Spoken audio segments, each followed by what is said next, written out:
Petit débrief de deux matchs qu'on va faire, que j'ai suivis. D'abord, on va commencer par ce Pays-Bas-Japon.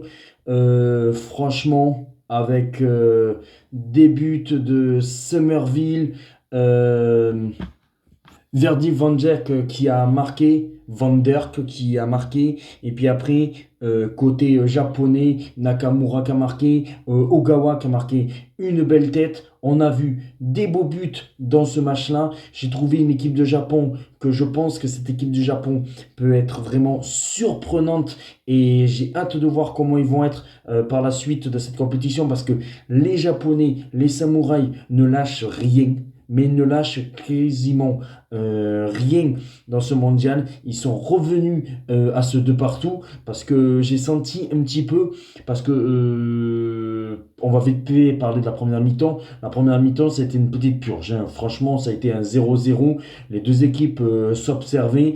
J'ai trouvé une équipe du Japon assez moyen et les Pays-Bas qui étaient vraiment pas fameux à regarder. La première mi-temps, franchement, si vous allez voir le résumé, vous n'allez pas voir grand-chose parce que c'était un match assez pauvre. Et puis après, en seconde période, ça s'est vite débridé avec le but, comme je l'ai dit, de Virgil van Dijk, le défenseur, sur un centre, voilà, sur une belle tête. Et ça faisait 1-0 pour les Pays-Bas. Et puis après, et puis après, il y a eu une superbe égalisation sur une frappe un petit peu de loin d'un japonais qui est Nakamura. Et là, on a vu, c'est parti de tous les côtés. Ça a été pour moi, je pense, le meilleur match que j'ai vu de ce mondial. Parce que comme je l'ai dit, le Brésil-Maroc, j'ai que vu la seconde période, mais franchement, ce match-là, la première mi-temps, c'était un contraste différent, parce que la première mi-temps a été assez pauvre, et la seconde période, vraiment très intéressant à regarder, que ce soit pour les Pays-Bas, que ce soit pour le Japon, parce qu'à un moment donné, il y a eu un partout, et puis après, il y a eu ce but de Somerville, qui a marqué autour de la 60e minute à peu près, peut-être un petit peu avant, mais après, là, ça a été 2-1 pour les Pays-Bas, et j'ai pas compris voilà, cette manie des entraîneurs de Coman, l'entraîneur des Pays-Bas, qui a voulu plus jouer défensif. Reste comme tu es, parce que tu mènes 2-1, tu peux même aller pousser pour aller, pourquoi pas, un 3-1, qui te garantirait presque la première place, parce que c'est le choc pour moi entre le Pays-Bas et le Japon pour cette fameuse troisième place, qui est en plus synonyme d'un meilleur parcours que la deuxième place. Tu sors et tu joues plus défensif et voilà. Et puis après, un but d'Ogawa à la 89e minute qui te coûte très cher. Qui te coûte très très cher. Et au final, un bon match nul de partout. Bravo au Japon.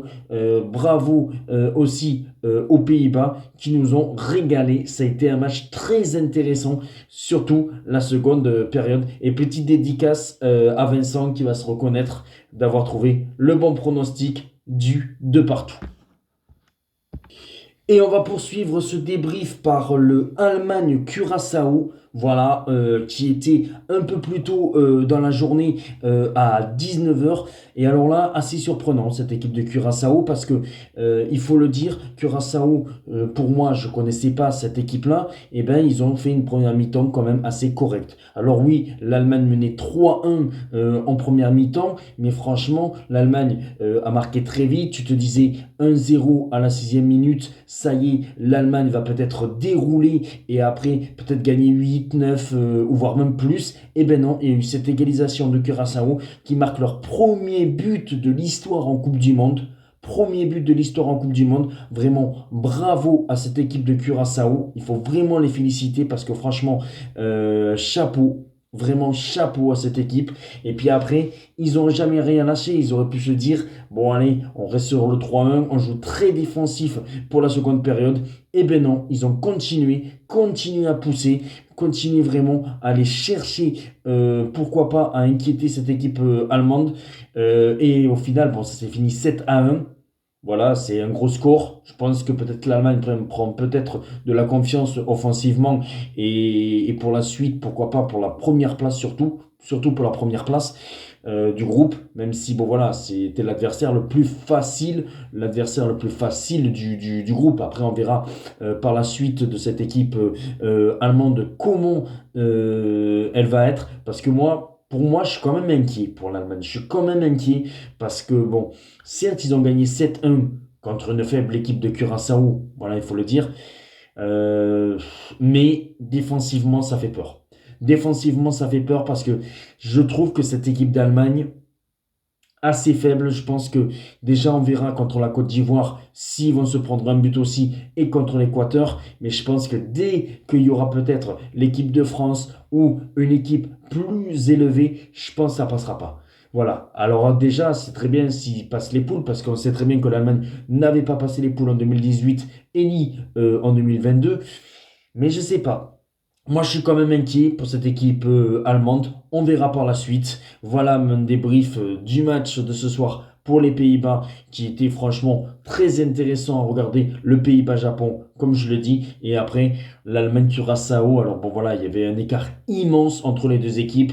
Et voilà, l'Allemagne a été respectée. Mais ça a été quand même plus compliqué. Et quand même, chapeau. Franchement, félicitations à cette équipe de Curaçao qui a marqué leur premier but et hâte de les revoir jouer contre l'Équateur peut-être et la Côte d'Ivoire.